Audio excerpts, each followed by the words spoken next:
L'artisanat dans l'industrie, un secteur très particulier. De l'état des lieux à l'innovation, notre invité nous en parle en détail. Restez avec nous pour ce passionnant interview.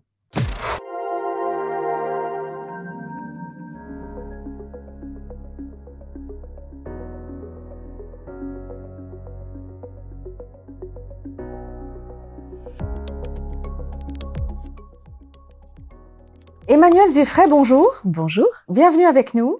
Merci. Nous sommes ravis de vous recevoir. On aimerait que vous nous donniez l'état des lieux de l'artisanat dans l'industrie, qui est quand même un secteur d'activité très spécifique. Tout à fait. Actuellement, avec la crise du Covid qu'on a vécu en début d'année, il y a eu un gros arrêt dans l'industrie et également dans l'artisanat, avec une période assez compliquée où il a fallu trouver des solutions. Mais ça a été une période aussi qui nous a permis finalement de mettre en place des choses qu'on n'avait jamais le temps de mettre en place.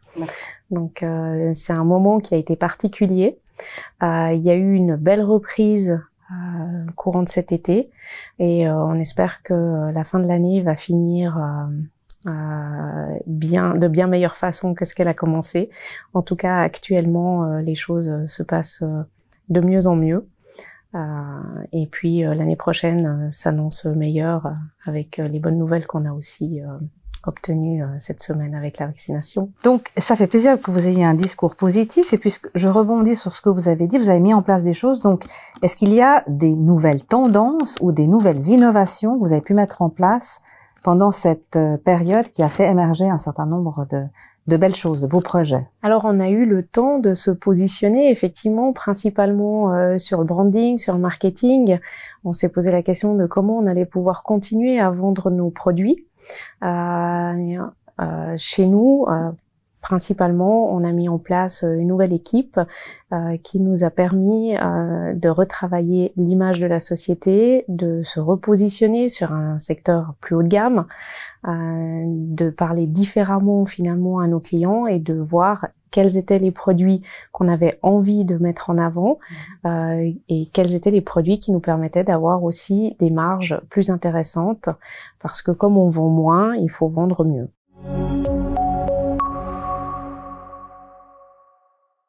Donc c'est un conseil qu'on pourrait donner aux entrepreneurs qui sont dans l'artisanat de l'industrie. Est-ce que vous avez fait face à des défis et quels sont les risques actuellement dont vous faites face? Alors, les défis sont perpétuels. J'ai pas le sentiment qu'ils soient plus conséquents cette année que les autres années. Mais le défi, c'est de trouver sa place dans le secteur. Quand on est artisan dans l'industrie, on est face à des géants. On est David contre Goliath. Et le but, finalement, c'est de trouver sa place. Et souvent, sa place, comme on est petit, c'est une place très spécifique, très pointue. C'est des marchés de niche. Et le but, c'est de pouvoir parler à la clientèle qui correspond à nos produits et à ce qu'on fait. En parlant de produits, ce que vous faites, il y a un certain nombre de personnalités qui vantent le mérite de mettre, disons, les employeurs et les entrepreneurs, les artisans en premier, les locaux, plutôt que de continuer vers cette internationalisation, cette globalisation. Qu'est-ce que vous pensez de ça? Et est-ce que dans les domaines d'activité de l'artisanat, de l'industrie, est-ce que c'est possible? Je suis convaincue que c'est possible, qu'on a en Suisse énormément de professionnels et d'entreprises extrêmement pointues dans ce qu'elles font, dans l'artisanat également, et on a énormément de savoir-faire. J'en découvre tous les jours et je suis toujours estomaquée de voir ce qui existe chez nous et dont on n'a pas connaissance. Souvent, c'est des entreprises qui exportent, qui ont peu de marché en Suisse. On est rarement prophète en son pays. Mais si finalement on arrive à voir l'entrepreneur et l'artisan, l'indépendant, comme une personne motivée, mais surtout passionnée par ce qu'elle fait, que le service qu'elle rend finalement à la valeur de cette passion et plus uniquement la valeur de la concurrence et de ce qu'on pourrait trouver sur Internet ou en grande surface, finalement, si on peut donner la valeur qu'on est prêt à mettre pour le service que cette personne est prête à nous offrir avec toute sa passion et tout son cœur, eh bien, je pense qu'il y a moyen aussi de sortir de ce carcan du prix du marché, de l'économie à tout prix, et de parler d'autre chose. Et je pense que c'est là aussi la chance qu'on a en ayant toute cette opportunité locale de compétences.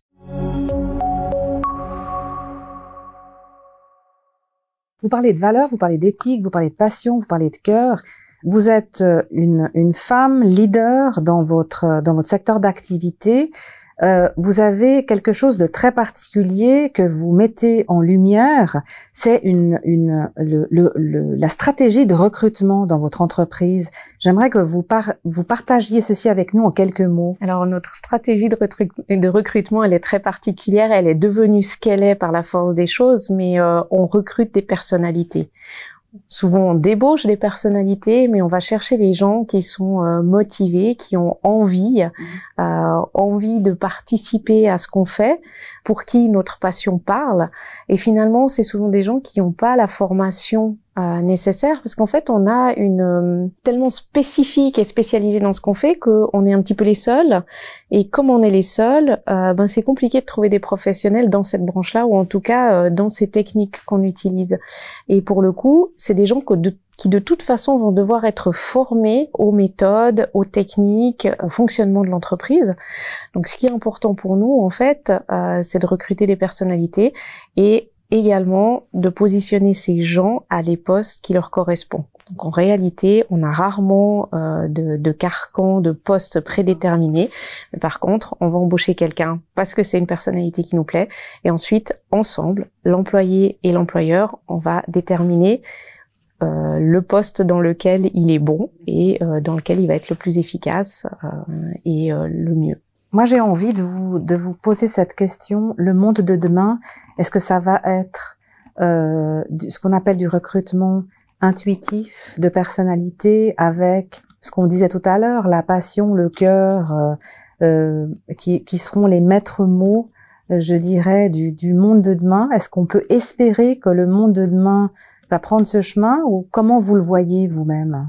Alors, je pense qu'en tout cas, c'est une tendance. On parle beaucoup des soft skills, donc des compétences annexes, en fait, des compétences douces, celles qui ne sont pas sur le CV, celles qui n'ont pas été apprises, mais qui sont intrinsèques à la personne. Et moi, je suis convaincue que c'est comme ça qu'on peut recruter les personnes les plus efficaces. Finalement, tout s'apprend. Ce qui ne s'apprend pas, finalement, c'est ce qui est intrinsèque à la personne, et c'est là que la richesse des employés et des personnes peut s'exprimer. Emmanuelle Dufray, merci infiniment pour ce passionnant interview. On se réjouit de vous retrouver à une autre occasion, et j'en suis sûre. Et on vous souhaite tout de bon pour la suite. Je vous remercie beaucoup.